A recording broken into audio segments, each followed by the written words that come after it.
दसऱ्यात आपट्याची पाने सोने म्हणून का वाटली जातात किंवा सोने म्हणून का लुटली जातात?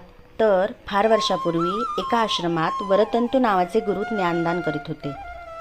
त्यांच्याकडे खूप शिष्य वेदाभ्यास आणि शास्त्राभ्यास करीत होते.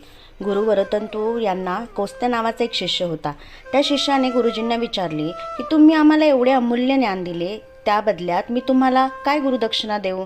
तेव्हा गुरु म्हटले, बाळा कौस्ता, ज्ञानदान हे एक श्रेष्ठ दान आहे. त्यांचा असा मोलभाव करू नकोस.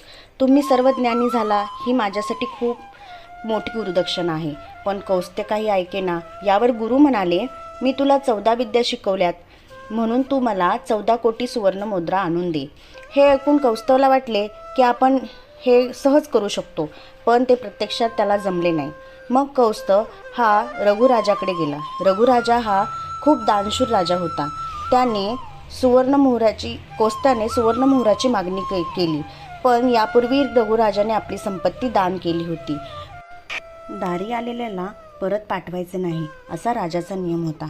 राजाने 3 दिवसाने कौस्त्याला येण्यास सांगितले. रघुराजाने कुबेराकडे धनाची मागणी केली आणि कुबेराने त्यांना सुवर्ण मोहराचा पाऊस पाडला. आणि मग राजाने कौस्त्याला बोलवून ते धन दिले. तेव्हा कौस्त्याने जेवढे गुरुदक्षिणेसाठी लागतात तेवढेच धन घेतले. बाकीचे धन राजास परत दिले, पण राजाने ते स्वीकारले नाही. राजा बोलला की जे मी दान करतो ते परत घेत नाही, त्यामुळे तुम्ही हे घेऊन जा.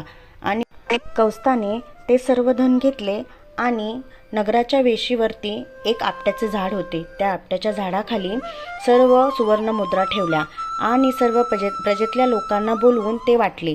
म्हणून या प्रसंगाची आठवण म्हणून दसऱ्याला आपट्याची पाने सोने म्हणून वाटले जातात. त्याचबरोबर आपट्याची पाने ही धन, ज्ञान आणि भक्तीच्या पूजेचे प्रतीक म्हणून मानले जाते.